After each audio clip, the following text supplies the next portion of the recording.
I went through the savior stage where I just wanted to save everyone. And people hear the word savior and they think, oh, that's a great thing. You're saving people. But inherently, if you're a savior, whether you want to believe it or not, and it might dig a little at your heart when I say this to any saviors listening, but if you are a savior, then you inherently think you're better than that person you're saving. Because we can't save someone who's in a better off place than us. Welcome to the Manders Mindset Podcast. Here you'll find both monologue and interviews of entrepreneurs, coaches, healers, and a variety of other people, where your host Amanda Russo will discuss her own mindset and perspective and her guest mindset and perspective on the world around us. Manders and her guests will help explain to you how shifting your mindset will shift your life.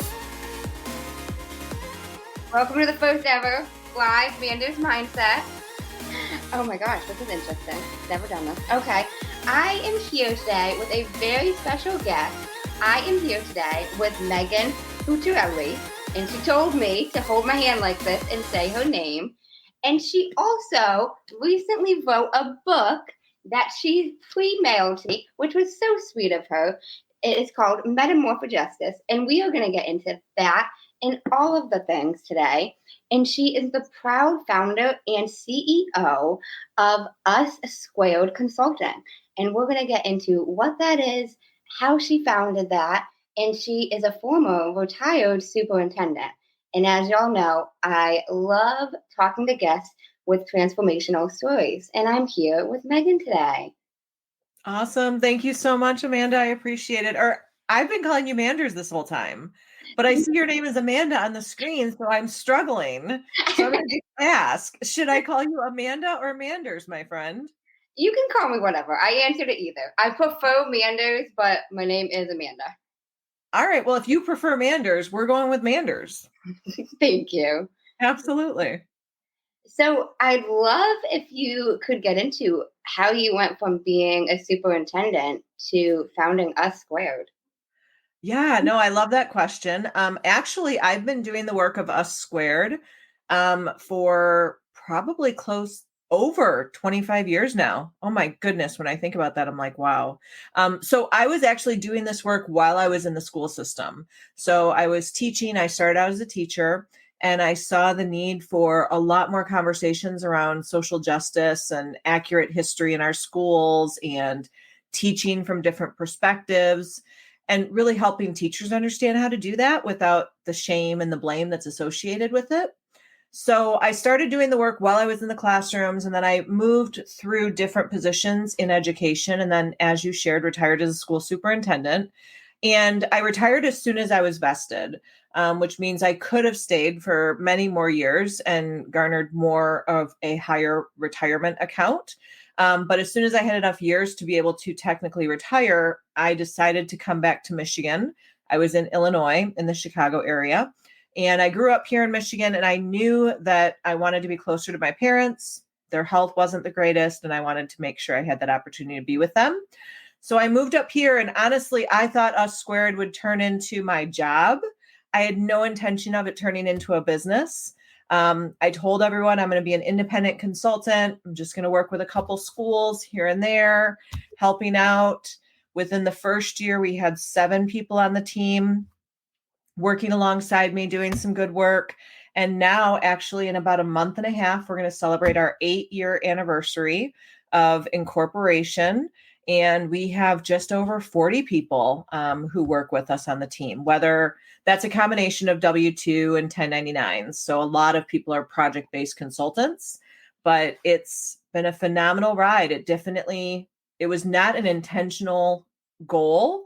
The intentional goal was to do the work I loved and to follow my passion, which was having conversations without defensiveness and making sure that everyone understood accurate history and social justice concepts. But it was never my intention to open a business. I think things just kind of came into my line of work and into my life for a reason. And rather than saying no, I was in the habit of saying, sure, let's do that. So, yeah. That's awesome. Congratulations on 8 years. So Thank you.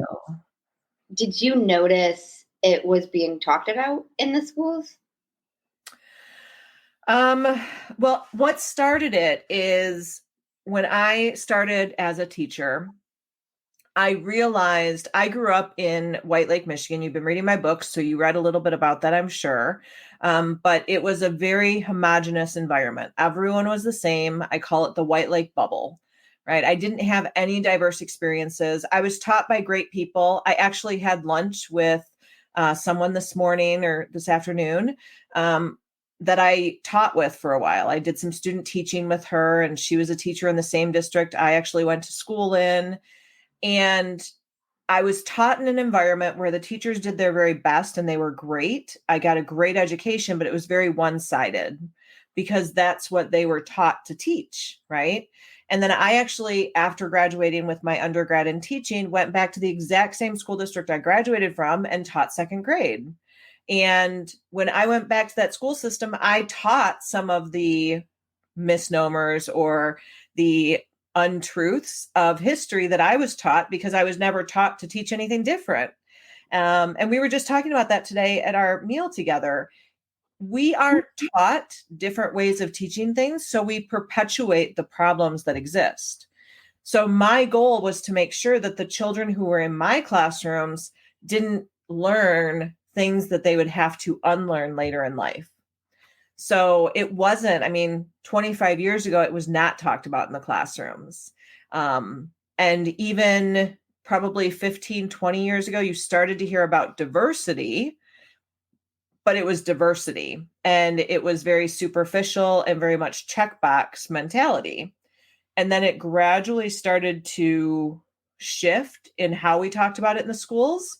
But I would say that even today, there's a lot of fear around the topic because people don't know what it means. People think that there's an agenda behind it because of the way society perceives it and the way media talks about it. And I think that's one of my biggest purposes is to help people understand that this conversation does not have to have an agenda behind it. And that my goal is not to prove anyone right or wrong. My goal is simply to allow everyone to listen to one another and to hear different perspectives. No, I get that. So you mentioned some of the untruths. Can you give an example of some of them? I think one of the biggest ones, at least one of the ones that resonates with me the most, because I realized that my first couple of years of teaching, I taught that myself. So may I ask you a question first? No judgment on how you answer it, but just a question. Yeah, sure. So in school, do you remember being taught about Thanksgiving? Yeah, vaguely. What were you taught about Thanksgiving, or what do you remember about being taught about Thanksgiving? Not a lot. It was very minimal. It was, we're thankful. The pilgrims, you hear about the pilgrims. Yeah. We helped the Native Americans, which I don't really think we did. But yeah, it was very surface level. It wasn't very deep. That's about it, honestly. Yeah. It's interesting because you just kind of spoke to what we initially talk about, right? And you learn the same thing that so many Americans, if they're being honest, will admit to learning, which is that the Pilgrims came over and helped the Native Americans. And what you find in looking at history and looking at what actually happened based on multiple accounts, even some of the written accounts from Pilgrims who were there that were just hidden, right? But it wasn't that we came and helped. The Native Americans had a very strong infrastructure here, right? And I remember myself being in second grade. My teacher, I love my second grade teacher. She became a second mom to me later in life. Phenomenal woman. So I say this, and then I taught second grade. And that's my reference point because I remember in second grade, we all went right before Thanksgiving. We all either made a pilgrim hat or an Indian hat, and we sat around a table and broke bread together, had a meal together. And those pieces are what I remember. It was a great, fun day, right? We had a meal. We didn't have any people of Native descent in my classroom. And I think about what if we did, right? because what actually ended up happening is a breakout of smallpox, right? And genocide of our Native American population. And we don't talk about that. We just say, oh, let's talk about something different. Let's only talk about the positive because we want to be put in this good light. And that's great for people of European descent to see themselves in a positive light. But what about the Native Americans who don't see themselves in a positive light? They see themselves as people who needed to be saved by the Pilgrims, right? And again, I know that that wasn't the intent. That's the curriculum that we've been given because publishers, and this is just a small fact, right, with education, the first publisher of educational materials was the Daughters of the Confederacy. That was the largest publisher for educational materials. So you wonder why some of our textbooks are written the way they're written.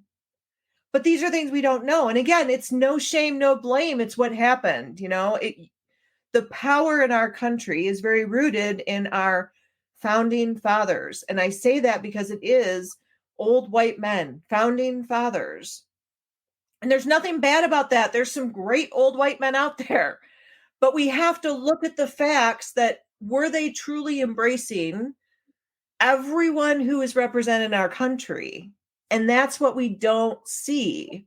But I think Thanksgiving's one of the easiest examples because most people who are educated here in the States heard a very similar story that you shared and that I actually share in my book.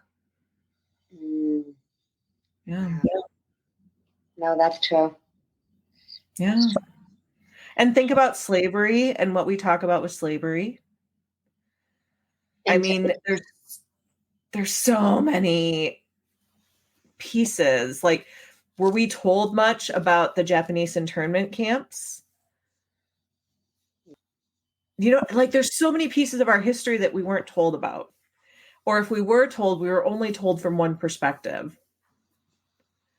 And that just perpetuates some of the stereotypes that people have because it's rooted in consistent knowledge and information that's shared around that. Why do you think it's only told from one perspective? Because of fear, right? If there's a fear, and I think this is something that as a society we still think about in some areas of our population, but if we expose our weaknesses or we expose something that we did that might have been harmful to someone else, then people might think we're bad, right? Mm-hmm. And I say we because I truly believe that every single person has at least one privileged identity. And what I mean by that is one identity that has privilege within society and that has probably inadvertently harmed someone else. I think all of us have hurt someone else, whether it's purposeful or not, I'm not sure, but I think all of us have hurt someone because we don't know any different. Mm-hmm. And I also think that every single one of us has experienced at least one identity of marginalization or oppression. And I think that if we can have those honest conversations, we will be so much better as a society. No, I agree. You mentioned that a lot in the book about vulnerability and authenticity, mm-hmm. and just having the real deep conversations. And I think in so many areas, it's like you've got the surface level of everything, even the things that, even like you mentioned, diversity. Like I, growing up, never heard anything, social justice, none of that. But I didn't even start hearing the word diversity until college. And I'll never forget, I went to a college that was not diverse at all. And mm-hmm. when interviewing to be a tour guide, one of the questions was, how will you explain diversity when you get asked this on the tour? Because we weren't diverse. So like basically, mm-hmm. how are you going to find a way to say that we are, even though we're not diverse? That's interesting. So, I mean, that makes me want to ask more questions, right? Because I wonder, were they trying to become more diverse? If they knew that people were going to ask that question, then they knew people cared about it. So were they trying to become more diverse? And if so, what were they doing? And if not, why not? I think they were, but they they weren't doing a great job with it. We see that a lot. Yeah, the intention was there. Like you could tell there was efforts, but it wasn't as, it might be better now, but it didn't go as well as it could have gone. Yeah. I mean, that just makes me think of so many, and organizations struggle with this as well. And that's a lot of what we do with corporate America is they'll say, we need to recruit, we need to be more diverse, and they're just not coming, they're not applying, they're not out there. And I'm like, nope, I beg to differ. There are very diverse populations across all sectors available, wanting, willing to work, right? Yeah. Here's the piece. No one's going to apply to an environment that they don't see themselves represented. So if you are trying to, like, you can invite all the people in the world to your company, to your campus, to your school, right? You can invite everyone. But if they look at the website or they hear from other people or they do a drive-by and see what's going on your campus, or they come for a tour and they don't see anyone that either looks like them or represents something about them, they're like, I don't belong here. And as a people, all we want is to belong. That's all we want. I mean, our children are getting bullied because they don't belong for some reason, right? And then as adults, we continue that bullying. It just looks different. But as adults, we bully. When we only isolate and segregate ourselves and we don't welcome people in outside of that affinity group, that's a form of bullying. It's a form of exclusion. And organizations do it as well. They'll say, oh, well, we put out an application, no one applied. Well, what are you doing to make it so they want to apply or so they know that they're welcome to apply? Yeah. Yeah. No, it's interesting that you mentioned that, because now the campus had what they called an intercultural center where these diverse populations, the community, they could go. But it was almost more segregating them to this, like there was even a specific building for it. And to me, it was just like, it was odd, like their intention, I do believe, was well put. And you mentioned that in there as well, about like intention and impact are not the same thing. Right.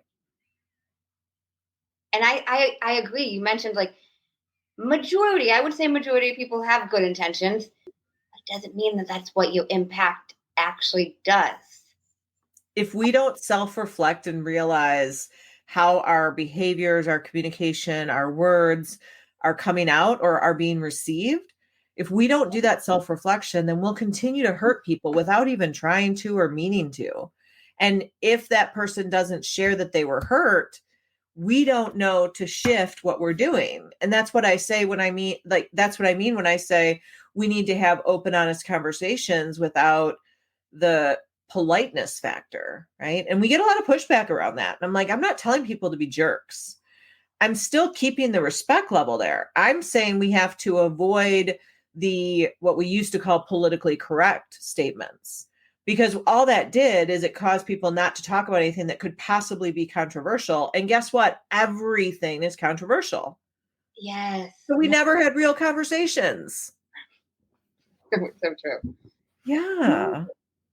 I love how you mentioned, like, people think you're meaning be a joke, but it's just, you're not having an actual real conversation. And like, if you don't tell somebody, or somebody doesn't tell you how something made them feel, you're not even going to know. Right. We don't know what we don't know, right? We can't be expected to know everything. And we can't use that as an excuse to not try to learn and do better, right? Oftentimes people will say, well, I didn't know. Here's the thing. Okay, it's okay that you didn't know, but now you do. So what are you going to do with that information? How are you going to shift your behaviors? Are you going to allow it to shift your behaviors? Or are you simply going to keep doing it knowing that it's harmful? And that's what we struggle with in society, I think, is so many people find out how something might hurt someone and they're like, yeah, that's what I think. Okay. how can we have conversations? How can we learn from each other? You don't have to change what you think. You don't have to change your beliefs. But how can we understand that there can be people who have different beliefs and it doesn't make them bad? Yes. Mhm. No, I completely agree. Yeah. I feel like it's so often it's like polarized nowadays. It's either it's right or it's wrong. And it's like, why can't you just agree to disagree? Like, you believe this, I believe this, here's why, and that's what it is, you know? Yeah. And it's interesting that you use the phrase agree to disagree, right? Because we talk about that a little bit of think about when you do hear that or when you say that, right? There's usually a power differential by the person who says it, right? If you think about it. Now, instead of, because what I believe you meant by that is, why can't we have conversations and say it's okay that we don't agree on something, right? Like it's absolutely okay to not agree. And I would hate if the world agreed on everything. That would be extremely boring and extremely difficult. And we would have no diversity of thought to help us create new platforms and new decisions. And right, we have to have that diversity. And diversity is not just a checkbox of identities, it's also diversity of thought. Mm-hmm. At the same time, we have to be willing to hear each other out. And I think too often the initial reaction is, oh, you think that? All right, we're going to agree to disagree and move on. And I love how you added in, this is why I think this. This is why I think this. Because that's the piece that's often missing. People will hear, oh, we agree on, or we believe two very different ends of the spectrum. So let's just agree to disagree and move on. Instead of, I'd like to understand why you think that way without judgment, right? But just saying, I would like to understand why you feel that way. I'd like to share my experiences of why I feel the way I do. We don't have that conversation. Why do you think that is? It goes back to the fear aspect of people not wanting to, I mean, to use very current terms, right? But it's the idea of not wanting to be canceled, right? People don't want to say or do the quote unquote wrong thing. And here's the thing, society has become so quick to judge that if one person makes a mistake, even if it wasn't their intention, Yeah. canceled. Or we'll see people get something dug up from their past 20 years ago, 25 years ago, and now they're canceled. And it's like, that was 25 years ago. If you pulled up things I did 20, 25 years ago, like that's the whole purpose. I mean, I talk about it openly that yes, when I taught second grade, I taught Thanksgiving from the Eurocentric perspective that I was taught Thanksgiving. So I absolutely perpetuated some of the problems that exist in our society. And I learned from that. And once I learned a different way and I heard a different perspective, I shifted. And what's unfortunate is society doesn't allow people the opportunity to shift. It's so quick to judge. And I think it's in that fear factor.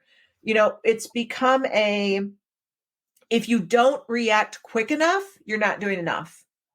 Or if you don't stand up on the rooftop and scream your allegiance to whatever side you're on, then you don't know how to make a decision. Like all of these things that we hear. But ultimately, I believe that our world would be better if we allowed people the time to process and have real, authentic conversations. And if we didn't have so much of the extremes, right? We have extreme polarization, and social justice work is about human rights. And here's the thing, it doesn't matter what side of the political spectrum you're on, because this has become a political topic, right? It doesn't matter what side of the political spectrum you're on. Everyone believes that humans believe to be treated with respect. Everyone believes that. The difference is how people define respect and how people define what makes someone a human, right? Because there's that judgment factor of, well, once they do this, they don't count in our society anymore. Or if they belong to this group, they don't count in our society. And that's not right. That's not going to help us move forward. And as many dirty secrets as the US has, right? We work with clients globally. Every region of the world has its secrets. But what I find to be the most successful thing is the people with the deepest, darkest secrets bring those skeletons out of the closet and talk about it openly so that our children don't perpetuate the same mistakes of our past. In Germany, starting in 2nd grade, they talk about the Holocaust. An accurate depiction of what the Holocaust was, and they talk about it in Germany. We don't talk about some of the things we've done, right? We don't do that. It's unfortunate because there are examples of our society globally that talk openly about the missteps. And then they talk openly about how they learned and what they're going to do differently and how they're not going to allow that same misstep to happen. So I don't know. I think it's fear. It all comes down to fear and shame and blame and guilt. And that's why we talk so much about those concepts of fear, blame, shame, and guilt, because it all comes down to that. We're afraid. We're afraid to say or do the wrong thing. We're afraid of being outcast. We're afraid of being judged. We don't like the feeling of shame. No one likes the feeling of shame, but often in society, we're taught shame at a very early age. I mean, think back when you were a child, did your parents ever say you should be ashamed of yourself? Again, it's not a bad parenting technique. It's something that they were taught, which they were taught. You know, generations have taught that for years, and generations to come will probably still say it. But why do we have to be ashamed of ourselves? Mm. I don't know. No, Can you tell I could talk about this forever? This is a topic that I am fired up about, and I love talking about it because it's about bringing it to a conversation without people feeling like, oh gosh, I don't want to say or do the wrong thing, right? Yeah. Yeah. Again, I think that comes down to the fear. Yeah, absolutely. Absolutely. How do we remove the fear?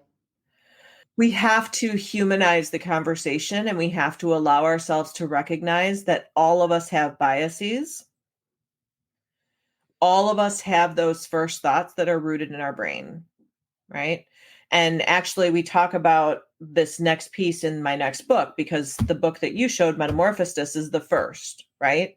We have 7 books in the series, but the second one is all about how we learn biases, right? As a child up until the age of 12. So according to the American Academy of Pediatrics, our first thoughts are cemented by the age of 12, which means those first impressions that you get, right? When you meet someone new, let me ask you this, Manders. When you meet someone new, do you tell yourself a story about that person? Do you make assumptions like based on what clothes they're wearing, or maybe when you find out where they live or what kind of car they drive or where they went to school or where they grew up? Do you make a story, or do you have certain assumptions about them? Sometimes. Yeah. I mean, it's human too, right? We're taught very young. So most of us will tell ourselves a story about someone before we even meet them, right? Or we believe a story that someone else told us about that person before we meet them, right? Mm-hmm. Oh, I've heard so much about you. Oh, what have you heard, right? And how has that impacted your perception of that person? But all of that starts at the age of 12, or is cemented by the age of 12. And there's 5 different ways it's cemented. So we have media. So when you're watching TV, when you're listening to the radio, today's generation, when they're scrolling through social media, right? Think about your experience up until the age of 12. What did you see on TV? And what did you not see on TV? When I was growing up, I did not see anyone on TV that did not look like me, except for stereotypical depictions. And it was only of people of African descent. Right? I did not see Asian people on TV. I did not, right? I did not see Native Americans on TV. Right? So all of that shifts how I see the world. Then my family, your education, what you were taught, our stories about Thanksgiving, right? Our culture, and then our experiences. I grew up pretty poor. So that means I didn't have a lot of experiences outside of my bubble that I lived in. We didn't travel. We didn't go on vacation. I didn't go outside of my bubble. But those 5 things impact us. And if we can humanize that all of our first thoughts are cemented by the age of 12, which means we don't have control over it. Think about it. Up until the age of 12, we don't determine where we live. We don't determine what school we go to. We don't determine any of that. Either the family that we live with or our parents or the community, depends on your growing situation, but your family situation, but they made those decisions for us. So if we can release that and say, okay, all of my first thoughts are already in my brain, I didn't put them there. If we can release that authority over it, then we can humanize it and it eliminates some of the fear. Excuse me, because we don't feel bad for something that we can't control. Right? I mean, there's still some elements of shame of things that we can't control, but for the most part, if we can release that authority to say, you're not a bad person. You didn't teach yourself this. Your parents aren't bad people. They didn't teach you this. It was embedded in our society and it's larger than us. Right? If it's larger than us, then we can release some of that fear. But we have to humanize it and allow it to separate a little bit. No, that makes a lot of sense. Yeah. I think a lot of us don't think about that part of it, the first thoughts. It's called, the term implicit bias came, I think it became more popular in society when Hillary Clinton started talking about it in her debate when she was running for president. That's when it started to become more common in mainstream, right? It was something we've been talking about implicit bias in the social justice world and the DEI world for decades. But I think it became more mainstream when she used it in one of her debates.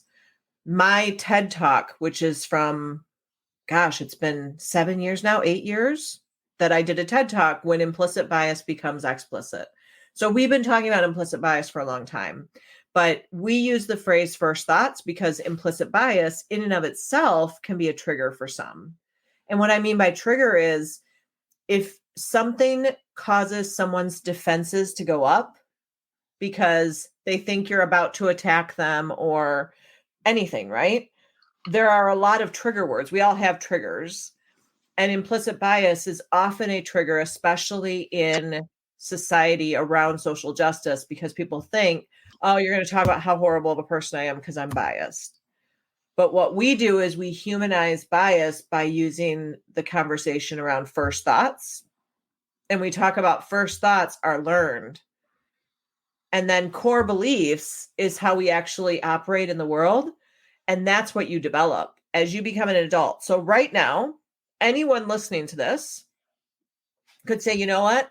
I have a first thought that a man and a woman are the two people who get married. So if someone says they're getting married, I automatically assume that it's to the opposite gender.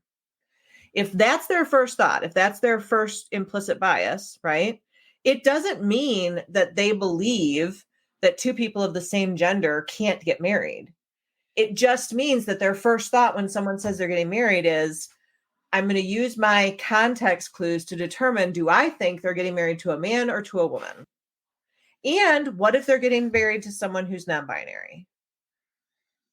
Right? And too often in society, if we don't have that open conversation, like, hey, if I said I was getting married, who do you think I'd be getting married to? If they're honest with themselves, they're going to say what they think. And we need to be able to look in the mirror and answer those questions so we can identify our biases, so we can shift our core beliefs, so that we can make sure that we're not continuing to harm people by assumptions that we make about others and about ourselves. No, that makes a lot of sense. Yeah. How did you start shifting in this way yourself? Oh, goodness. Honestly, and I think I share this in the book as well, but I went to college, and my first year in college, as I shared, I grew up in the bubble, never experienced diversity at all. And my first year of college, I was placed in the international dorm. To this day, I don't know why or how, but I'm so grateful that I was. So I was placed in the international dorm, and it was extreme culture shock for me. I had never heard so many different languages. I had never smelled so many different smells from food and like everything. I had never seen so many different types of clothing. I had never seen so many different types of people, just the way they looked, the way they behaved. It was so different for me. And I remember thinking, oh my gosh, I'm not in Kansas anymore. Like, where, and I never had been to Kansas at that point, but I had a Wizard of Oz moment. I was like, I'm not in Kansas anymore. Where am I? What's going on? And I experienced significant culture shock. And I had to make the decision right then and there if I was going to go down the road of being afraid and scared and staying in my bubble, asking for a transfer to a different residence hall or a different room, or if I was going to lean in with curiosity, ask a lot of questions. And I will tell you, I leaned in with curiosity, asked a lot of questions, but I made a lot of mistakes in the beginning. And I said some things that absolutely, looking back, I'm embarrassed that I said, but it was genuinely from a state of not knowing. And the only way we know is to ask questions and to make mistakes so we can learn. And then really helping me beyond the personal, just leaning in, was I had a professor from South Africa.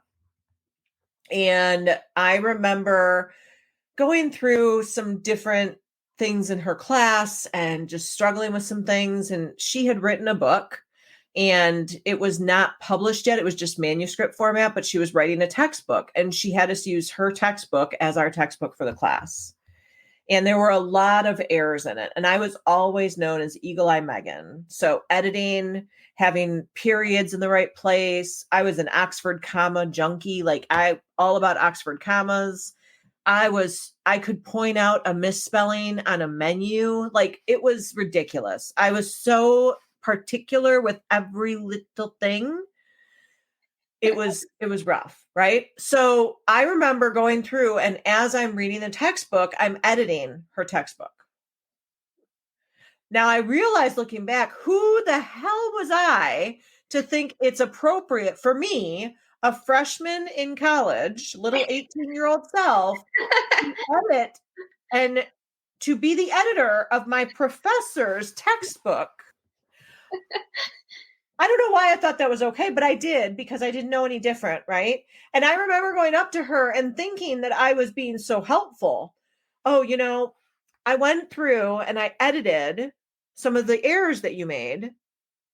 And if you're going to write another textbook, if you want, let me know and I can edit it for you. I thought I was being super helpful. There are so many ways I could have done that differently. And what sparked my ability to lean in and to learn different ways of approaching things was she looked at me and said, oh my gosh, thank you so much. I'm having some people over this weekend. Would you like to come to my house for dinner? And because I was like, she wants to thank me for my editing skills. Yes, I'll come. Sure. So I get over there and I walk in, and I am the only white person in the room. And I'm like, oh, shit, where am I now? Like, I was like, whoa, I don't know if I can do this. We had conversations probably 2 years after that. We stayed very close. I went over every weekend for dinner, got very close with everyone. Everyone was from different regions and countries within Africa, and it was amazing, right?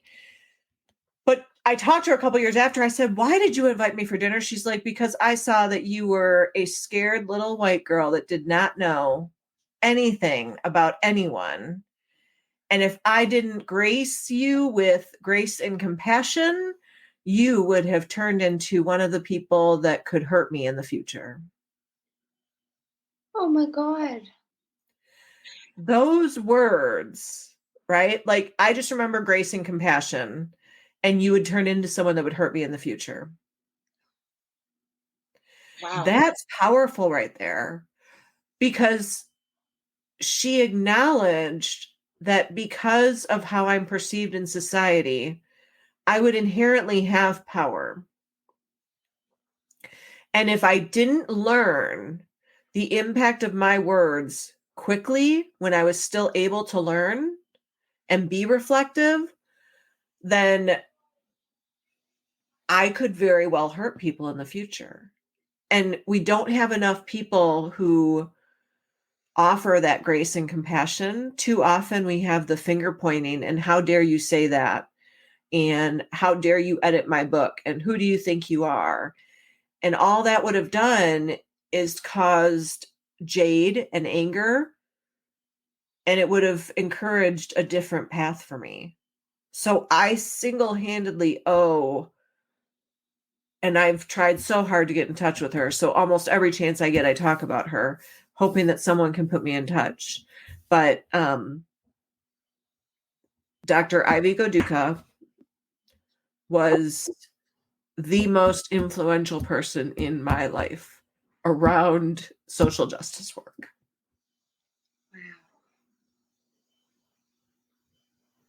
Wow. Wow, that's an intense story. Yeah. Now, after that situation, where did you go from there? Did you start getting involved with social justice right then? Yes and no. I mean, I started going to courses, I started getting trainings, I started learning more because I realized how ignorant I was. And I say the word ignorant not to say bad, right? But the lack of awareness. We call it oblivious. I was in the stage of oblivion, right? I was in the stage of obliviousness. And then when I started to learn about some of the things that I had heard along the way that were untrue, when I started to hear some of the lies that society had taught me for so long, then I became defensive, right? And I'm talking about the 7 stages that are in the book because those are the 7 stages I had to go through. And in talking to people throughout my career in doing this work, a lot of people have gone through those 7 stages. But I started just learning as much as I could.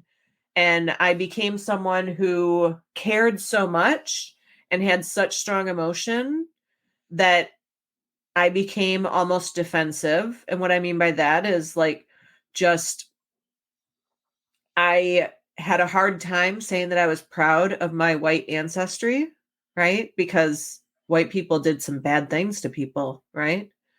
And then I had to realize, well, everyone did bad things to everyone. Like we can't hold on to the negativities and we can't hold on to what our ancestors did. We have to learn from what our ancestors did so we can grow and do better for our future generations.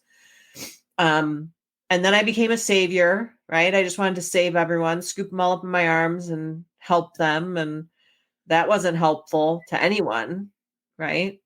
But I started doing trainings and I started having conversations. I would say that I was not successful and rooted and grounded in what I was actually doing and how to do it in a way that caused change until probably the last 15 years or so. The first 10 years of doing this work, I made a lot of mistakes, right? I went through the savior stage where I just wanted to save everyone. And people hear the word savior and they think, oh, that's a great thing. You're saving people. But inherently, if you're a savior, whether you want to believe it or not, and it might dig a little at your heart when I say this to any saviors listening, but if you are a savior, then you inherently think you're better than that person you're saving. Because we can't save someone who's in a better off place than us. So, but I was in that state, right? I volunteered in an orphanage in the Dominican Republic for 11 years. And was it a great experience? Yes. But did I think I was saving the kids in the Dominican Republic? Absolutely. Right? And I didn't explicitly think about that in the moment. I don't want anyone to feel shame or blame if they go on trips or missionary trips or trips to help or support. It's a great thing. I just ask that we reflect on why we're doing it in the first place. But yeah, just trying to learn as much as I could, seeking friendships and relationships outside of my own identity groups. I purposely sought out friends who had very different experiences than myself. I purposely sought out classes that were very different than what I had taken in my K-12 schooling. No, I gotcha. So, what helped you make your way to Changemaker? Continuing to have really great people around me, continuing to not accept some of the atrocities and some of the things that were happening in our society, and knowing that what we can do is create one small ripple, and all of those ripples together can truly create a change. It's about taking a moment to breathe and reflect on what's happening in our society and what part we're playing in it. Because if we're not playing a part in what's happening around us, then we're stagnant, and we need to play a part. And sometimes it might be a negative and sometimes it might be a positive, but ultimately we're all playing a part in what's happening around us. And I mean, honestly, I have a son. I started doing this work and I thought, I'm doing this for my unborn children. Now that I have a son, I do this work for him and for my unborn grandchildren. So I believe strongly, and I think anyone who is a parent can relate to this, but when we give birth to our child, or we bring a child into our lives, whether we give birth or we adopt, but when we bring a child into our lives, oftentimes the first thing we do as parents is we look into the eyes of that child and we promise them that we're going to make sure that they have a better life than us. That's something that most parents either consciously or subconsciously do. And I think that's the piece, is we help people make that a reality through action and not just desire. Because ultimately we're all here, whether you are a parent or not, you are part of a generation that has children and that will continue our future generations. And it's up to every single one of us to make sure that the generation that comes behind us has a better experience than we did. And the only way to do that is to take steps and take action. Never give up, follow your passion, and continue to ask questions and continue to lean into the discomfort. We believe that if you're uncomfortable, you're probably on the brink of something great. Okay. Now, can you touch upon what metamorphosis means? Yeah, absolutely. So Metamorphostice, and I love that you just put the book up. So just, it's got the start of metamorphosis, like of a butterfly, and then the end of justice. So it's the transformation of justice. It's a juxtaposition of the two words, metamorphosis and justice, because we started using the phrase Jedi journey probably about 10 years ago. We've always used the acronym Jedi instead of DEI. And we were using the concept of Jedi journey for a while.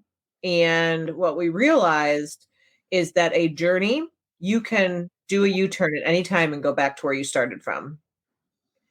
But with a true transformation like metamorphosis, a butterfly can never go back to being a caterpillar, right? As a society, we have to get to the point where we truly transform and morph into something different. Because too often in society, we've done U-turns. We've ended right back up where we were at some point in our history. And we need to stop being in that situation where we can allow ourselves to take those U-turns or take those detours. We have to get on a path to true transformation and not allow ourselves to go backwards anymore. Because we as a society have definitely done the 5 steps forward, 4 steps back, 2 steps forward, 10 steps back. We've absolutely done that. And within the transformation or the metamorphosis of a butterfly, they go from a caterpillar to a chrysalis to a butterfly. And then that butterfly goes and pollinates all around, right? And as humans, we do the same thing. We grow up as a child, and then as we hit adulthood, we go out into the world and we spread our information. Just like a butterfly goes out and spreads the pollen. They go out and do that. Some butterflies explore beyond their 10 feet. Other butterflies stay in their same butterfly house their entire life, just like humans. And then at some point, the butterfly goes and lays eggs. Most butterflies go out and lay eggs. Some don't. Just like humans, quite a few humans go out and have children. Some don't. But it's the idea that we have to transform. And caterpillars, very few people will think caterpillars are super cute. But a lot of people think that butterflies are beautiful. But it's only through that uncomfortable chrysalis and the goo and the ooh. Like if you ever break open a chrysalis, I don't recommend it. You kill the poor thing. But if you do, it's gross. It's gooey and it's yucky. And there's a lot of really hard, tough work happening inside that chrysalis. That's what we need to do as humans is go into that chrysalis, do that self-work, get uncomfortable, get a little ooey and gooey sometimes. Because once we finish that self-work, we will emerge as beautiful humans that can go out and pollinate our message. But it's only once we do that self-work that we can do that and truly benefit and help society. No, I completely agree. And I love that visual. You had mentioned the visual of the caterpillar and the butterfly to me before, and I love that. We can't go back. They can't go back to being that. But why do we want to? We don't want to go back. Right. So we're not on a journey. Right. I love that. And I love how you and Us Squared emphasize like focusing on self and understanding yourself before elsewhere. Because in so many areas of society, I feel like everybody just wants to change the world before they figure out and understand themselves. Right. Too often we want to point the finger, right? We want to say, well, you need to do this, you need to do this, instead of what do I need to do, right? Because it's uncomfortable to look in the mirror. It's uncomfortable to say, ooh, maybe I'm part of the problem. It's uncomfortable. And it happens. All of us have been part of a problem at some point, and all of us have been part of a solution at some point. The challenge and the invitation is to be part of the good things, right? More than the bad things.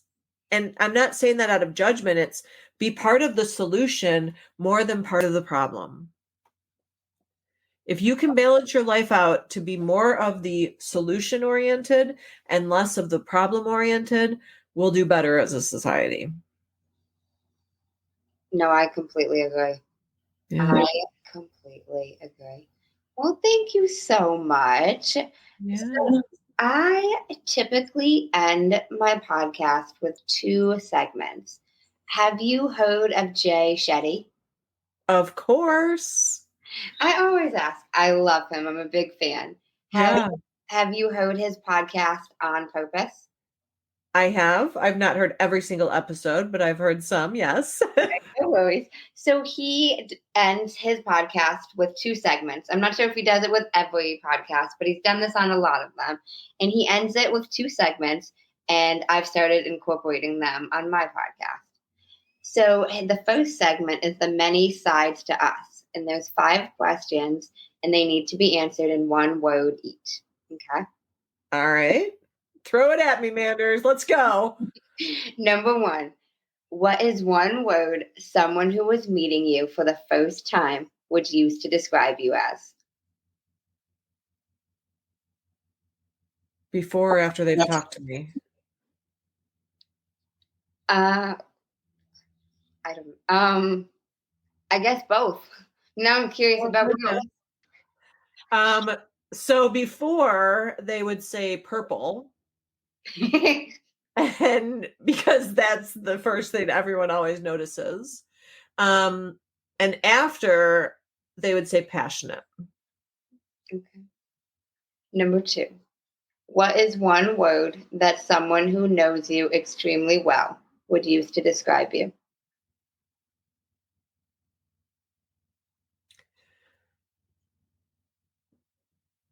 I don't want to use the same word.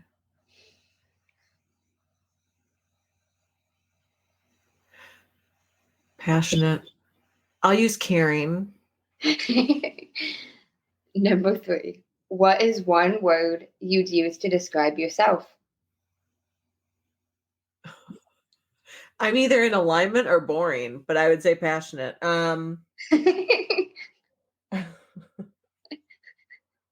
Driven. Okay. What is one word that if someone didn't like you or agree with your mindset would use to describe you as? Stubborn. Number 5. What is one word you're embodying right now? Committed. Okay. Second segment is the final 5, and these can be answered in up to a sentence. What is the best advice you've heard or received? When you follow your passion, everything else tends to work itself out. Okay. What is the worst advice you've heard or received? You can't do it all. And that was in reference to I was going into the superintendent role and being a new mother, and I was told I had to pick one. So I was told that you can't have both. You can't have a professional career, a successful professional career, and be a parent. So I should choose one to do. Okay. What is I was a run-on sentence. That's okay. What is something that you used to value that you no longer value? Oh, I used to depend way too much on making sure that everyone liked me.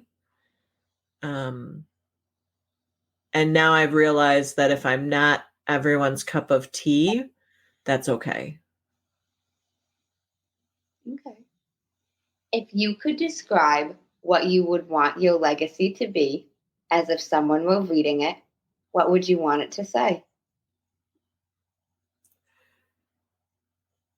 My hope is that my future generations who never had a chance to meet me are able to reflect back on my life and know that I helped make their life better even without having met them. Number 5, if you could create one law in the world that everyone had to follow, what would it be and why?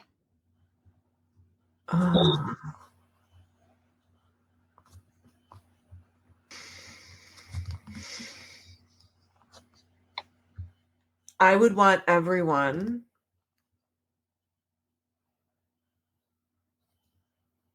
to listen to one another, and that it would be against the law to treat someone differently solely based on first impressions or biases. And that sounds super ironic because we have anti-discrimination policies in place, but they're not being enforced. So I don't know if I would create something new or if I would simply enforce and expand upon the anti-discrimination policies, because there are so many identities that are not protected within the anti-discrimination policies. So I would want it to be illegal to discriminate based on someone's identity and make it enforceable by anyone, not just police, because there's a whole other factor with police in our society. I answered with multiple run-ons. I'm so sorry. So so it would be enforceable by anybody. Enforceable by anybody, yes. Why? Why by anybody? Because I feel like in our systems, at least the way they are right now, and we're not going to be able to change everything with a magic wand. You said one rule. So if I had 2 rules, I would fix the political system and the judicial system as well, right? But one rule is enforceable by anybody because I think it's going to take a while for us to fix the judicial system. And here's the other thing, not to get another tangent, but we can't fix something that is operating exactly the way it was meant to operate. So the judicial system is operating exactly, the police system is operating exactly the way it was intended to operate. Our police force was created to bring slaves that escaped back in. I mean, that's why a police force was created. That's what it originated from. Nothing in our country is broken. It's operating the way it was originally intended to operate. We need to completely break that down and start over. And that's going to scare a lot of people because it's going to feel like we're taking rights away from people, but we're not. We're simply making sure that everyone has access to the same opportunities, that we're living true to some of the things that we talk about, right? Land of the free, home of the brave. We have to ensure that what we have promised within our Constitution, our Bill of Rights, that what we've promised actually is available to everyone, because right now it's not. Okay. No, that makes a lot of sense. Now I have one more question for you. Can you share some of the resources that you utilize consistently to remain successful in your life? Yeah, I mean, as far as not necessarily tangible resources, but some of the work, and one of the reasons why I wanted to initially be a guest on your podcast is we do a lot of mindfulness techniques and taking some time to really take a step back. And that's something that's helped me be successful, not just in my business, but just in life, is to take that moment to, we say, like, stop, take a breath, right? Take a beat, right? And I think that's a resource that has allowed me to be successful in both my personal and professional life, is allowing myself to take that breath, take that beat, and grounding myself in that mindfulness and that emotional intelligence and awareness component. And then as far as resources, the best resources that I have available to me is my community. And what I mean by that is I'm a part of a couple different coaching programs. I have my own community around social justice that we have within Us Squared. We have our Changemaker community. We have people around us who have like-minded belief systems, so we can support one another, because it's really hard, especially with social justice work, to do the work on a daily basis. And we need to have that support system. So that resource, most of the resources that I depend on the most are human resources, not necessarily objects or programs. Another piece, and the reason why I wrote the book the way I did, is I believe very strongly in the power of journaling. And the book has journal prompts embedded throughout, because the power of journaling and allowing yourself that moment to reflect and to think and to write out your thoughts really empowers all of us to do some great things. Okay, awesome. No, I completely agree. Well, thank you so much. And is there anything we didn't touch upon that you'd like to share with the audience? I mean, my biggest piece is anyone who wants to have the conversation, anyone who's willing to have the conversation, anyone who wants to learn more with social justice work, our invitation to everyone is reach out, schedule a call with someone on our team, have that conversation, see if it's a good fit for you to be part of our community. Because again, our human resources are the most accessible and most powerful resources to us. But there's so many things we could talk about. I think ultimately what I wanted to talk about was just share the message of releasing that guilt, shame, and blame, because I think a lot of us in society carry a lot of that with us. And until we can release that and humanize the conversations and the difficult conversations at that, until we do that, we're not going to be able to move forward as a society. So if listeners are simply hearing the message of it's okay to release that shame and blame and guilt that maybe we're carrying around with us for whatever reason, then I think that's super successful right there. That would be a sign of success for me, if people are able to release that from themselves. Okay. I did think of one other question as you were talking.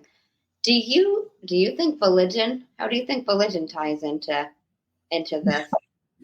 I love that you brought that up. So religion, so we've identified 15 identities that we talk about a lot within the work. And religious imperialism is the concept that we cover in the month of December. So religion absolutely plays a part. You know, when we talk about those 5 factors before the age of 12 that impact your first thoughts, religion is a part of your culture, right? So depending on what kind of exposure you had or lack of exposure you had to religion, it definitely impacts how you see the world. And it is often brought up, especially when we're talking about gender identity and sexuality, right? So when we're talking about gender identity and sexuality, if we're talking to, we had a nonprofit religious-based group that we worked with, one of our clients, and they specifically asked us, don't talk about that at the beginning. And I said, well, we can't work with you then because we believe that we have to talk about everything. And they said, well, how do you talk about it? I said, believe me, we worked with multiple religious organizations. It'll be fine. Right. And I have to say, they came up afterwards and they were so ecstatic. They're like, you allowed us to talk about things that we were uncomfortable talking about without making us feel like bad people. And we understand more about what the conversation is. So it's about how you approach the conversation. I mean, we don't share names of clients. It's something that we feel very strongly about. If clients want to share, they can, but we don't share. But just for some levity on the religion aspect, we had a pro-life organization and a pro-choice organization, very, very big organizations on both ends of that spectrum at the exact same time. And they both knew we were working with the other client.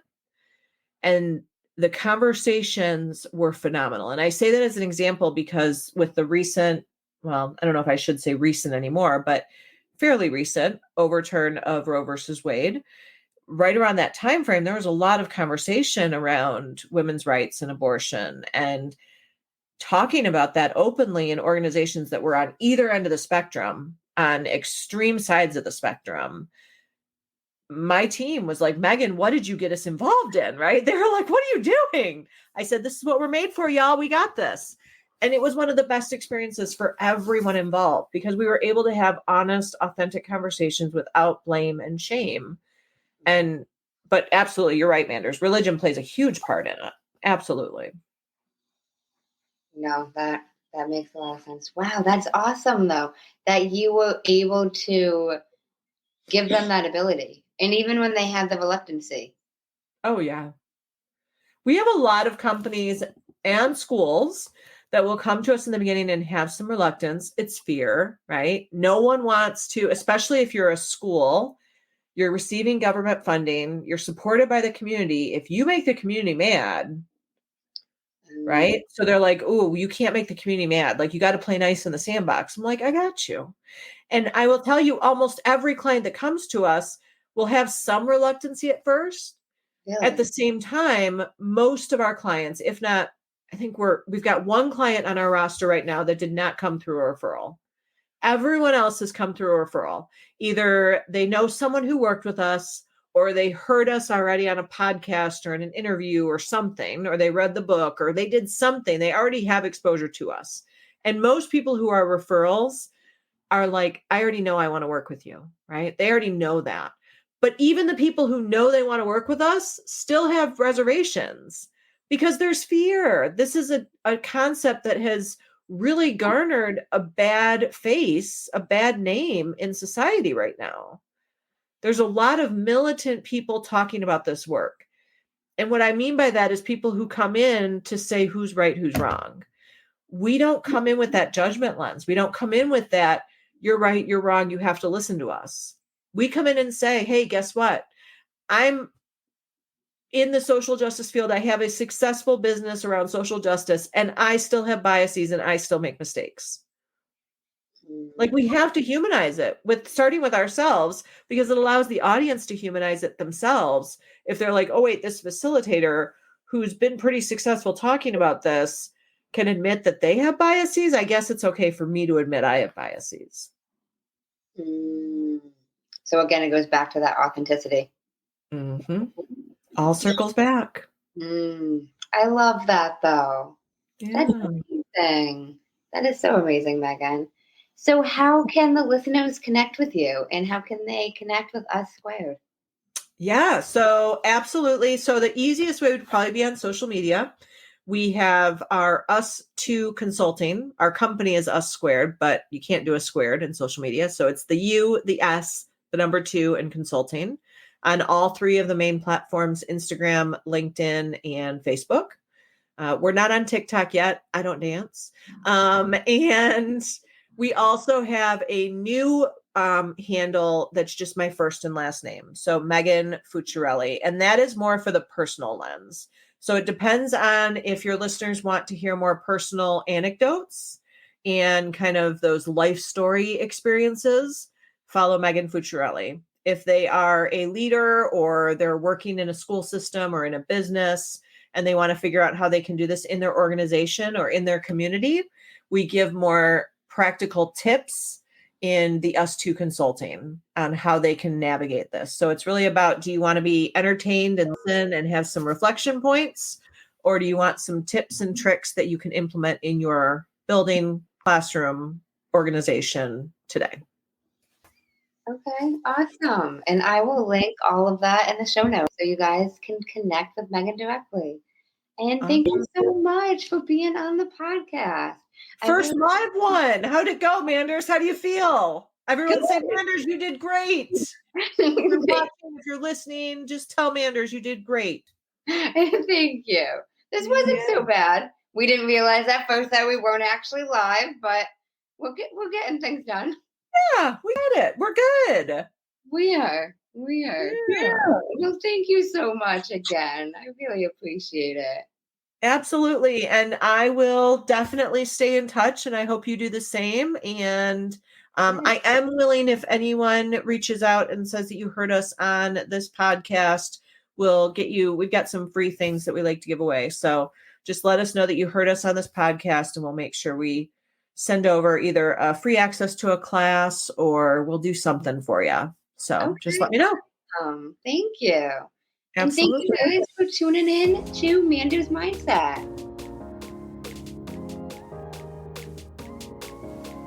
In case no one told you today, I'm proud of you. I'm rooting for you. And you got this. As always, if you enjoyed the show, I would really appreciate it if you would leave me a 5-star rating, leave a review, and share it with anyone you think would benefit from this. And don't forget, you are only one mindset shift away from shifting your life. Thanks, guys. Until next time.